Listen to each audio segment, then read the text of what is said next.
Que legal, estamos juntos aí novamente no nosso curso de maturidade espiritual para mais uma aula. Glória a Deus pela sua vida que está nos acompanhando. Glória a Deus pela sua perseverança nesse curso, porque é uma grande bênção em nossas vidas o crescimento espiritual, amém? É maravilhoso isso. E a aula que nós vamos ministrar agora, que você vai receber na sua vida, é a aula que diz sobre as disciplinas do Espírito, amém? E uma das disciplinas mais maravilhosas e imprescindíveis em nossas vidas é a disciplina de oração, amém? Há uma ordem bíblica em 1 Tessalonicenses 5,17 que diz: orai sem cessar. Ou seja, a oração ela precisa ser o tempo todo em nossas vidas. Não podemos abrir mão da oração, não podemos viver uma vida de altos e baixos em oração. Precisamos buscar ao Senhor todos os dias em oração, amém? A oração ela faz parte das funções do Espírito e ela nos faz ter comunhão com Deus. Nós lembramos, que as três funções do Espírito, uma delas é a comunhão. Então ali nós temos aquele momento em que nós nos conectamos com Deus e é através da oração. Jesus nos ensinou muito sobre isso. Jesus ele se retirava do meio da multidão e ia para um lugar onde ele poderia ficar a sós com Deus, com o Pai, para buscá-lo em oração. Amém? Então é muito importante nós termos uma vida de oração. Glória a Deus por isso. Também a oração ela pode conectar a nossa alma para com Deus, não só o nosso espírito, mas a nossa alma também. Então, em 1 Coríntios capítulo 14, no versículos 14 e 15, diz: porque se eu orar em línguas estranhas, o meu espírito de fato está orando, mas a minha inteligência não tomará parte disso. O que vou fazer então? Vou orar com o meu espírito, mas também vou orar com a minha inteligência. Vou cantar com o meu espírito, mas também vou cantar com a minha inteligência. Veja que a Bíblia diz que nós podemos nos conectar com Deus em oração através do nosso espírito, mas também através da nossa alma. O nosso espírito tem a função de conectar o nosso espírito para com Deus. E isso está intimamente ligado à disciplina de oração. Amém? Importância das disciplinas. Não há cristianismo sem disciplina. Não existe uma vida abundante com Deus se essa vida não tiver disciplina. Se você não tiver momentos na sua vida em que você realmente vai repeti-los várias vezes. A disciplina torna a sua vida numa prática constante, não apenas esporádica. Amém? Consagração do corpo. 1 Coríntios 9, 27. Quando o apóstolo Paulo ele fala ali que ele esmurra o seu corpo. Esse termo esmurrar o corpo significa que ele estava submetendo o corpo dele ao espírito dele. Ou seja, o nosso corpo ele nunca vai querer nenhuma disciplina. Nosso corpo é preguiçoso. Nosso corpo ele vai querer sempre dormir, vai querer sempre se alimentar, comer demais. O nosso corpo ele precisa de disciplina, tanto para o alimento, recebermos o alimento espiritual, também para o alimento físico. Ou seja, o nosso corpo precisa ser submetido ao nosso espírito. Então o apóstolo Paulo fala: esmurro meu corpo, ou seja, submeto o meu corpo ao meu espírito. Então o corpo ele precisa ser escravo do espírito, em outras palavras. O nosso corpo precisa ser disciplinado. Disciplina não é lei. A lei, você está no controle, né? Você fala, deixa que eu faço. A lei foi a tentativa para mostrar ao homem que ele por si mesmo não vai conseguir. E a graça Deus faz por você. Ou seja, quando você decide ter uma vida de oração, Deus ele está ali com você. Quando você coopera para que isso aconteça, aí sim você consegue viver uma vida de oração. Amém? Não é também, a oração não é uma competição, né, de espiritualidade. Não é uma pessoa falar assim, eu faço orações longas, por isso eu sou mais espiritual. A outra fala assim, eu faço orações curtas, eu sou menos espiritual. Não. A oração, ela precisa partir do nosso interior, do nosso coração, com sinceridade para Deus. Jesus ele faz aquela oração longa de João, lá em João capítulo 17, né, a oração sacerdotal. Ele faz uma oração longa, mas também ele faz orações curtas, como a ressurreição de Lázaro, a multiplicação dos pães. Foram orações curtas, mas também orações poderosas em Deus. Orações que nós vemos a ação de Deus. Então, a oração não está ligada se ela é mais espiritual, se ela for longa, ou menos espiritual, se ela não for longa. O Deus ele vê o que está dentro de nós, a intenção do nosso coração e o tipo de oração que fazemos. Amém? Tenho que orar 1 hora e aí estou pronto. Não quer dizer que você, por orar 1 hora todos os dias, você não precisa orar o restante do dia. A oração precisa ser sem cessar. Então você está ali resolvendo uma coisa ali no seu trabalho, uma coisa importante, você vai ali para um cantinho e fala, Senhor, esse momento é muito importante. Ou eu consagro meu trabalho ao Senhor. Você está chegando, você orou 1 hora, mas está chegando ao seu trabalho, está entrando no seu carro para dirigir, né? Você está indo ao banco fazer alguma coisa, você está fazendo uma compra, você ora o tempo todo orando. Não quer dizer que você orou 1 hora e você não precisa orar mais, porque você já cumpriu ali 1 hora e acabou. Não, a oração precisa ser contínua em nossas vidas. Por quê? Porque aí você vai manter o seu espírito conectado, a sua alma conectada com Deus 24 horas por dia. Ou seja, enquanto você estiver acordado ali, né, você não estiver dormindo, você está ligado em oração. A disciplina torna o nosso espírito mais sensível. Então isso é muito importante. Muitas vezes a pessoa fala assim, eu não estava longe de Deus, eu não orava muito, mas eu não estava longe de Deus. Né? Mas eu quero dizer, se você não orava do jeito que você precisa orar, conforme a Bíblia fala o tempo todo, sem cessar, você está menos sensível à voz de Deus. Quem ora fica mais sensível a ouvir a voz de Deus, a entender o que Deus está mostrando, a entender o que Deus está falando em cada momento em sua vida. Muitas vezes a pessoa também fala assim, eu preciso consagrar um violão, por exemplo, a Deus. Deus não está interessado no violão, Deus está interessado nas mãos, nos dedos que vão dedilhar aquele violão. Deus está interessado na vida daquele que vai tocar aquele violão.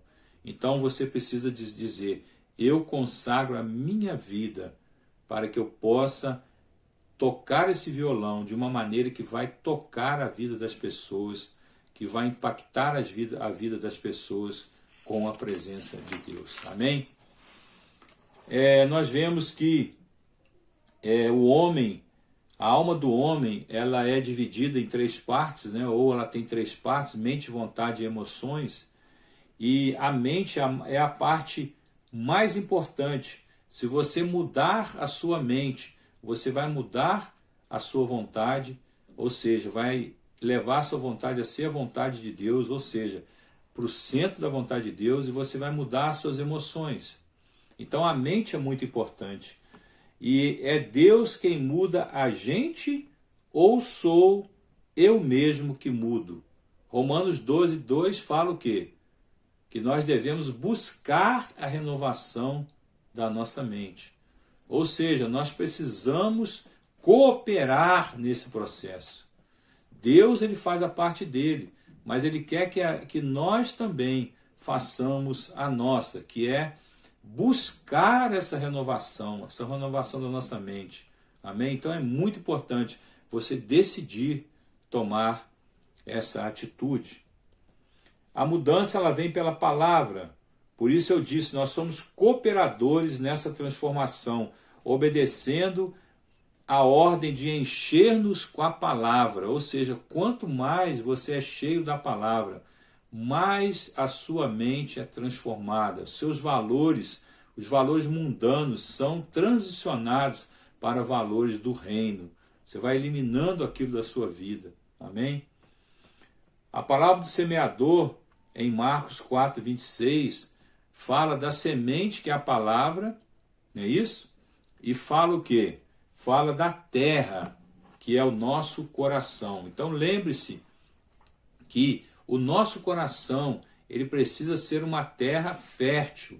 Nós vemos que tinham 4 tipos de lugares que as sementes foram lançadas. Somente ela germinou em terra fértil.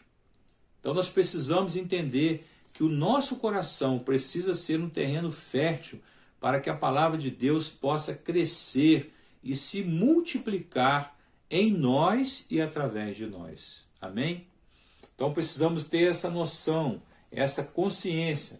Nossa parte no processo é lançar a semente sobre nosso próprio coração. Então é muito importante nós estarmos com esse coração aberto. Exemplo, após a conversão, você vai se enchendo da palavra. Um dia uma pessoa te encontra e fala: como você mudou, você está diferente.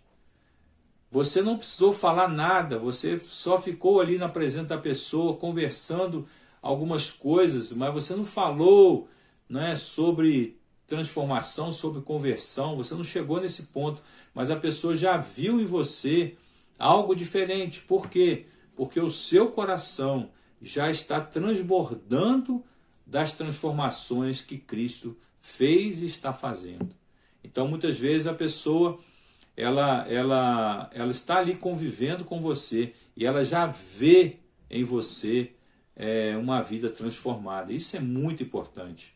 Nós precisamos ter essa visão de que a transformação ela precisa acontecer, e ela precisa acontecer quando nós decidimos, ou seja, ela vai acontecer quando nós decidimos, nós temos uma atitude: eu quero mudar essas questões em minha vida. E aí Deus vai fazendo a obra dele no seu coração. A verdadeira transformação é aquela que acontece de forma tão natural que você não fica forçando ser diferente, mas você se torna diferente naturalmente. Foi o que eu acabei de falar. Você não forçou nada, mas você está sendo transformado pela palavra de Deus. Isso é graça de Deus. Isso é presente de Deus para as nossas vidas. A mudança pela exposição à presença de Deus. Segundo aos Coríntios 3,18. Vamos ler? Mas todos nós, com o rosto descoberto, refletindo como um espelho a glória do Senhor, somos transformados de glória em glória, na mesma imagem como pelo Espírito do Senhor. Veja que a transformação ela acontece de glória em glória, é um processo. E quanto mais nós somos transformados, mais nós espelhamos Cristo aqui na terra. Amém? Então, quanto mais a exposição, mais fixação da imagem dele em você. Então, quanto mais você busca se encher da palavra, mais você é transformado e mais você se parece com Cristo. Então, a imagem de Cristo, ela é trabalhada em nós. Nós precisamos entender isso. Me torno semelhante àquilo que adoro. O Salmo 115, a partir do verso 4, fala que tornam-se semelhantes àqueles que adoram ídolos. Então a Bíblia fala ali no Salmo 115 que o ídolo ele tem boca, mas não fala, tem ouvidos, mas não ouve, tem olhos, mas não vê. Então, tornam-se semelhantes a eles aqueles que o adoram.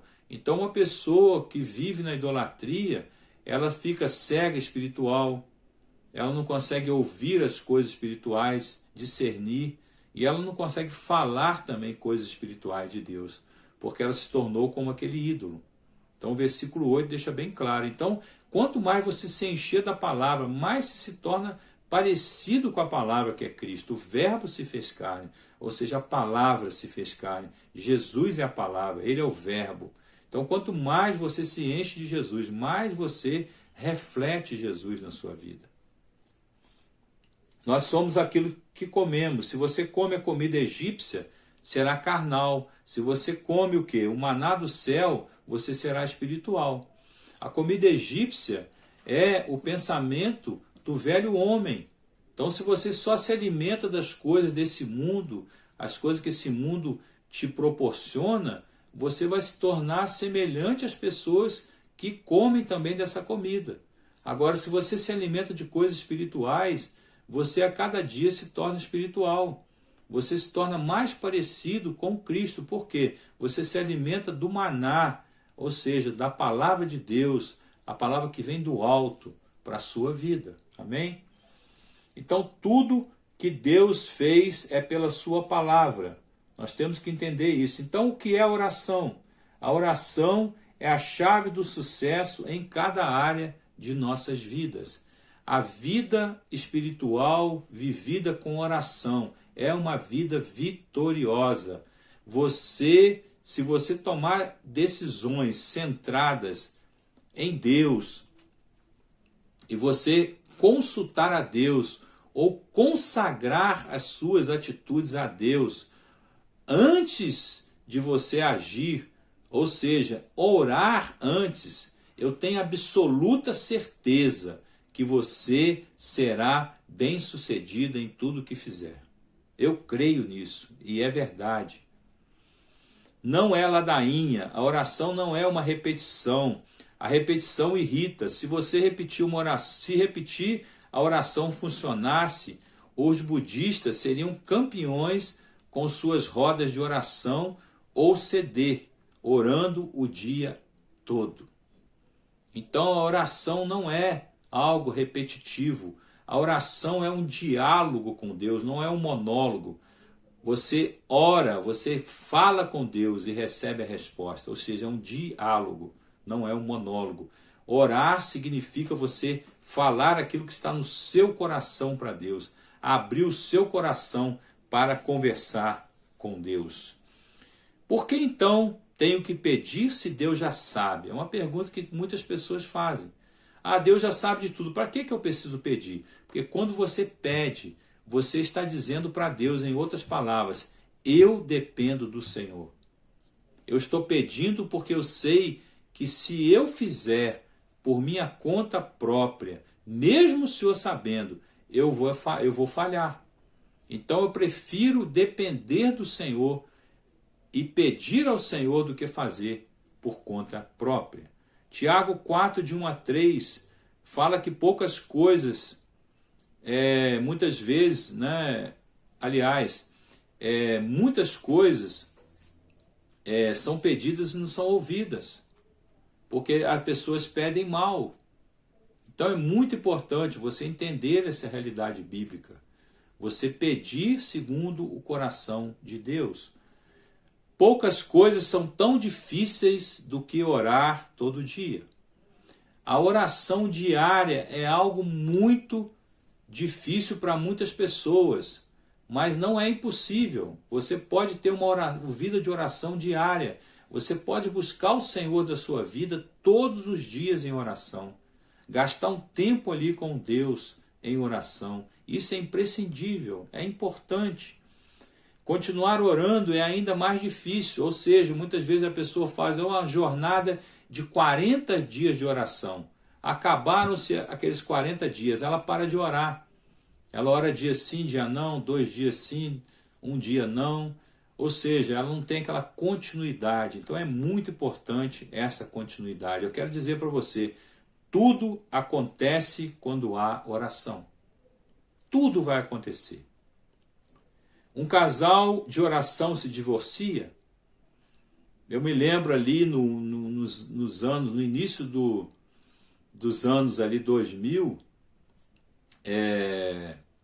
eu estava ali em Sumaré, São Paulo, com a minha família, com a minha esposa, a pastora Kátia, e me lembro que o pastor Craig Hill, ele fala que fizeram uma pesquisa nos Estados Unidos e descobriram que o número de divórcio estava aumentando muito naquela época. E eles fizeram uma outra pesquisa e verificaram que os casais que se divorciavam, a maioria não tinham relacionamento com Deus. E eles foram ver aqueles que estavam nas igrejas que tinham relacionamento com Deus. Esse índice de divórcio caiu assustadoramente. E depois eles fizeram uma terceira pesquisa. Os casais que estavam na igreja, mas que oravam todos os dias juntos. E aí você pode acreditar, o índice de divórcio desses casais era 0.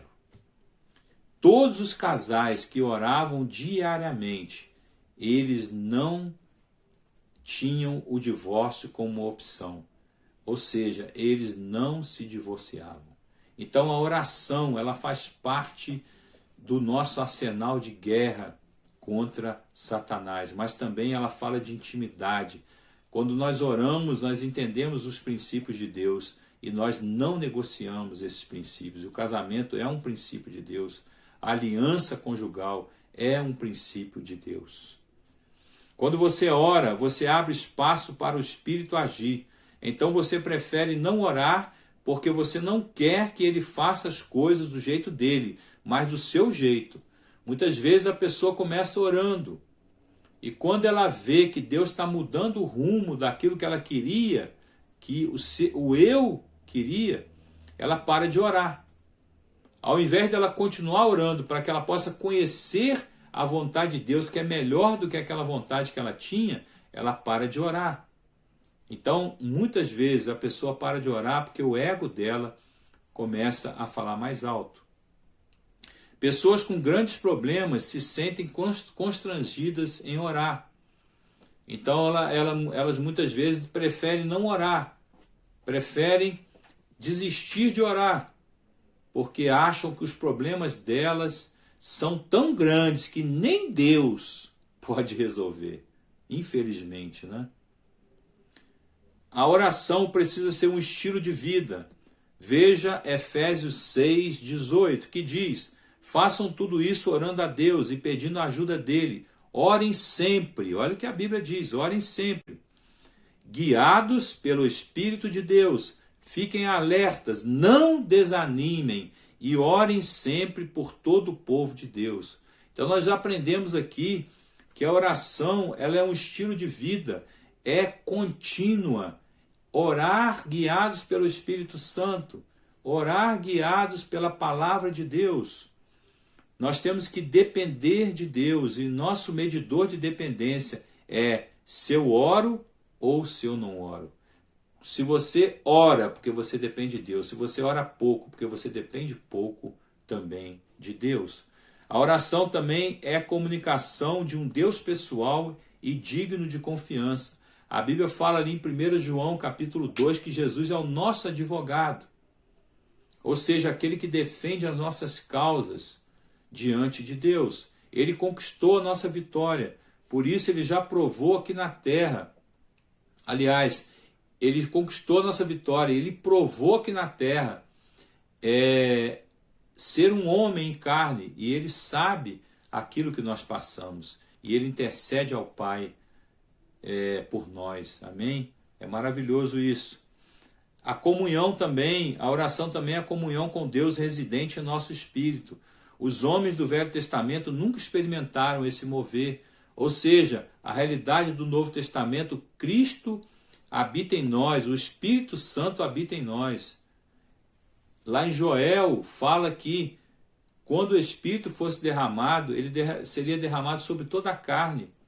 Então, a realidade do Novo Testamento é que todos aqueles que creem em Jesus são a habitação do Espírito Santo. Então, uma dimensão muito maior do que a dimensão do Antigo Testamento. Nós estamos vivendo isso. A oração também é a maneira de termos um encontro com Deus.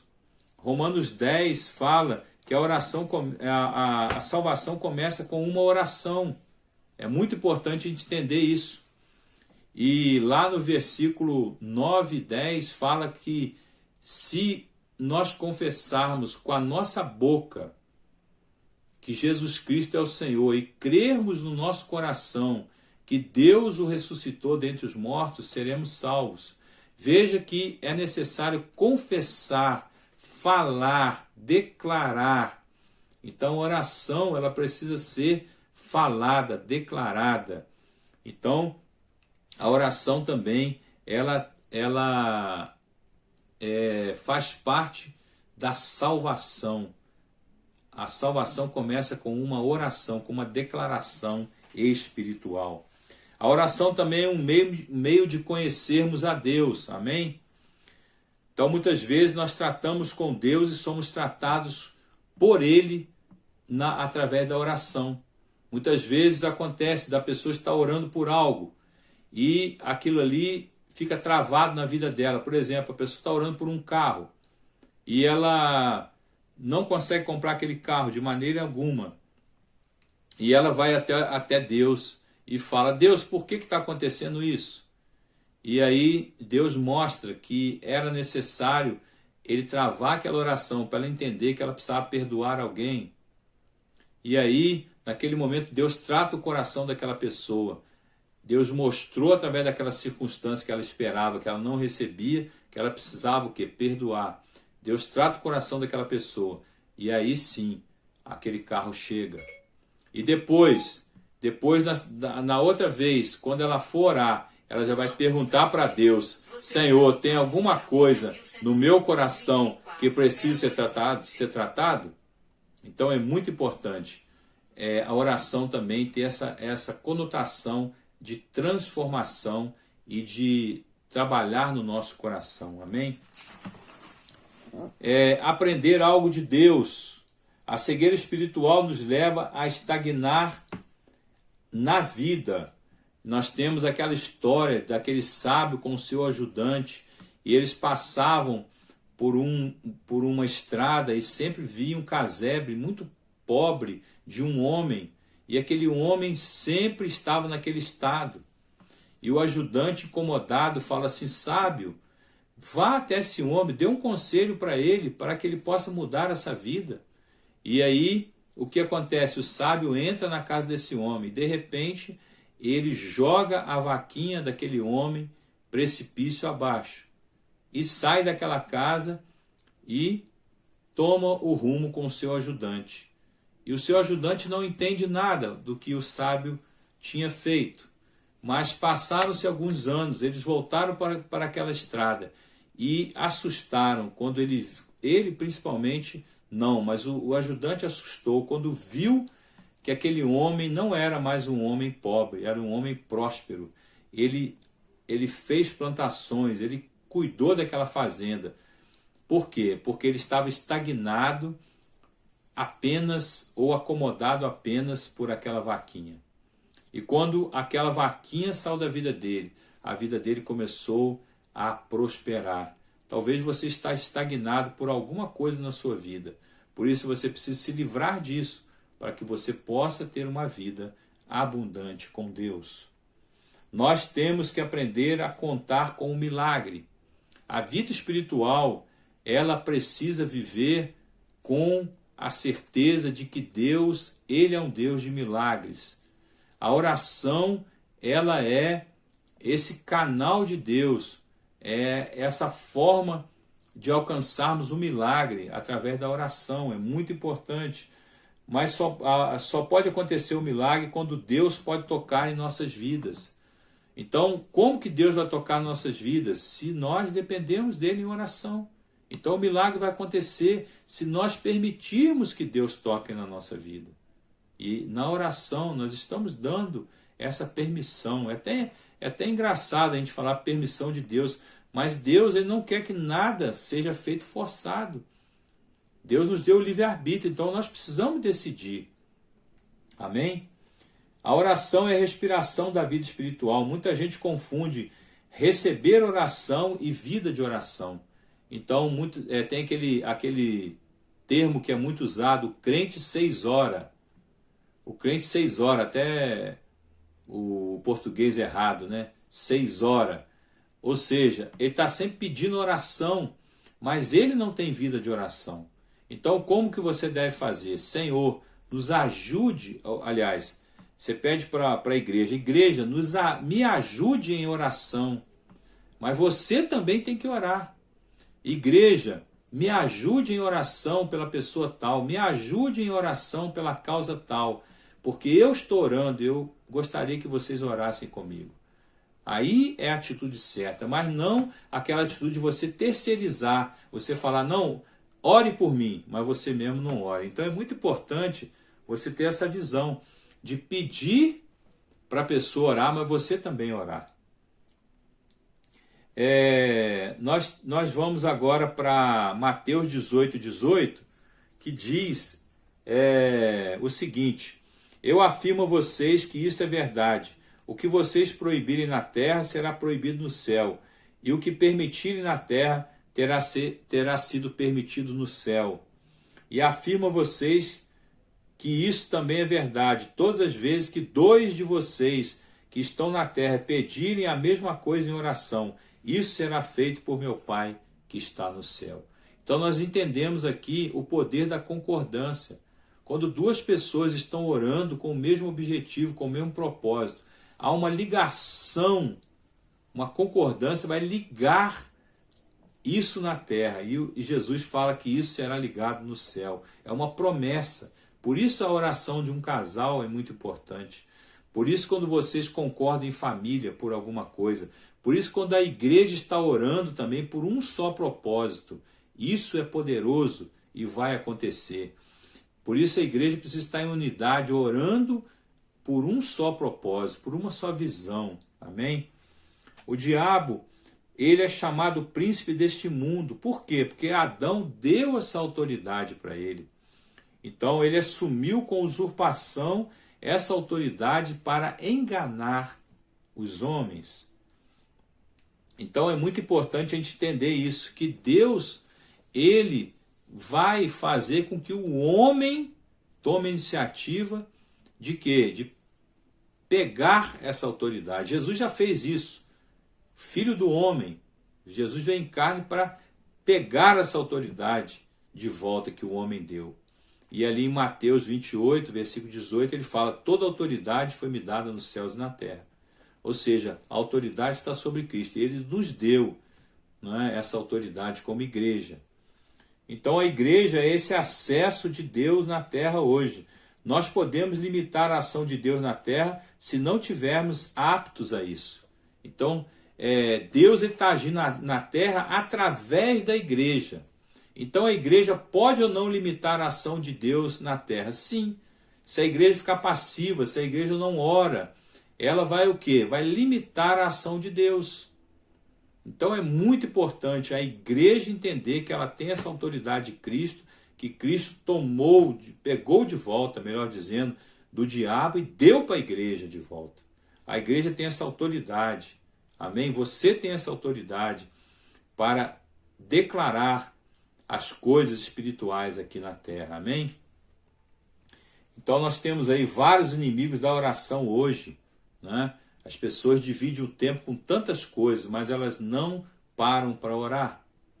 Se você começar a ter uma vida de oração, eu garanto para você, a Bíblia garante, não só eu, melhor dizendo, a Bíblia garante que você será transformado e a sua vida será transformada e você será um vitorioso, amém? Porque muitos crentes não são vitoriosos, porque não têm vida de oração, oram pouco, fazem as coisas com a cabeça deles, não dependem de Deus. O que pode impedir, então, a resposta? Algumas coisas podem impedir a resposta de oração. 1 Pedro, capítulo 3, de 1 a 7, fala o quê? Que o problema conjugal impede da oração ser ouvida.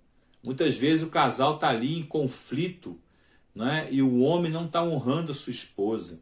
E a Bíblia fala que a sua oração será interrompida diante de Deus. Então essa unidade precisa acontecer para que a oração não seja interrompida. Outra coisa também que pode impedir a oração, da resposta, aliás, é a falta de perdão. Se você não perdoa, você fica com o pecado em você e este o separa de Deus. Por isso a oração não é recebida no céu. Porque a Bíblia fala que os nossos pecados separam as nossas vidas de Deus. Deus não se mistura com o pecado. É importante perdoar, liberar o perdão. Os maiores dramas precisam ser perdoados, mesmo que seja duro para permitir, mesmo que seja duro, mas para permitir que a oração aconteça. Quem não perdoa, afinal de contas, se acha ou se coloca mais justo do que os outros. Então nós precisamos entender que todos nós falhamos. Então, se uma pessoa falhou com você, você precisa perdoar, porque um dia você falhará com alguém, ou você já falhou com alguém, e você também vai precisar ser perdoado. Outra coisa também que pode impedir a oração, Tiago 4,3, a motivação errada. Então Tiago 4,3 fala: pedis e não recebeis, porque pedis mal, pedis para esbanjares. Então muitas vezes a pessoa não recebe a resposta de oração porque ela está pedindo algo para apenas para o seu eu, ela não está pensando em ninguém mais. Ou seja, ela está pensando somente em satisfazer daquilo ali, um bem-estar único. Muitas vezes nós oramos por alguma coisa para nós, mas Deus olha a motivação, né? Se é para ostentação, se é para você desfazer dos outros, se é para você tentar colocar inveja nos outros, não. Então muitas vezes a oração ela não é ouvida. Outra forma também que a oração não é respondida quando você está em desobediência a Deus. Isaías 59, de 1 a 2. A Bíblia fala que as mãos do Senhor não estão encolhidas para que não possam abençoar, mas as tuas iniquidades fazem separação entre você e Deus. Então nós temos que entender que quando há pecado, quando há iniquidade ou desobediência, também você vai ficar impedido de ouvir a resposta de Deus. Ou você vai ficar impedido de receber a resposta daquela oração. Porque aquela oração, ela está cheia de pecados. Amém? Então ficamos olhando, achando que os problemas dos outros, que os nossos problemas são sempre culpa do outro. Ou seja, você está sempre dizendo que a pessoa que é culpada, mas você mesmo não toma atitude de mudar. Então é muito importante você tomar atitudes. Desde Adão até as crianças, sempre jogamos a culpa nos outros. Mas a escolha é nossa. Nós precisamos dizer: eu quero me livrar disso, eu quero viver uma vida nova. Ou então fala assim: eu não oro porque a culpa é do fulano. Nada disso, precisa posicionar em Deus. A quinta também forma que pode impedir a sua resposta é quando há ídolos no coração. Ezequiel 14:3, a Bíblia fala que o povo de Israel levantou ídolos no próprio coração. Então é muito importante você entender que quando você levanta ídolos no seu coração, Deus não vai responder a sua oração, ou Deus não vai fazer aquilo que você está orando, porque a motivação do seu coração é idólatra. Então, se você levantou ídolos no seu coração, ídolos no coração é qualquer coisa ou pessoa que você não possa viver sem ela. Talvez seu emprego, seu filho, seu marido, etc. Esse lugar é só de Deus. Nós temos que entender isso. Nós temos a mania de colocar homens no lugar de Deus. Muitas vezes as pessoas procuram os pastores para orar por elas, por certas coisas, mas elas mesmo não oraram ainda. Você pode procurar o seu pastor, pode procurar um líder da igreja ou um irmão da igreja que possa orar por você, mas você precisa tomar a iniciativa de oração. Outra coisa também é a falta de generosidade para com os pobres. Então, aqui nós falamos de semeadura e colheita. Se você semeia generosidade, você vai colher também generosidade de Deus. Isso é muito importante. O que você planta, você colhe. A outra forma também, a dúvida. A pessoa ora, Tiago, capítulo 1, versículos 5 e 8. A falta de generosidade, voltando ali, Provérbio 21, 13. Mas a incredulidade, ela está em Tiago 1, de 5 a 8, que fala que a mente que duvida é a mente dividida, é a mente inconstante. A pessoa um dia crê, outro dia não. Ou seja, ela ora, mas ela não acredita que vai receber. Então ela não vai receber. A incredulidade é uma arma de Satanás. Cuidado com a incredulidade. Então nós vemos que essas são as formas que a resposta pode não chegar até o seu coração. Nós vamos parar por aqui nessa aula e na próxima aula nós vamos ver os tipos de oração que nós podemos fazer a Deus. Amém? Que Deus abençoe a sua vida e que você reflita sobre tudo aquilo que está sendo ensinado, que você se posicione em Deus para viver uma vida transformada e cheia do Espírito Santo de Deus. Amém? Deus te abençoe em nome de Jesus.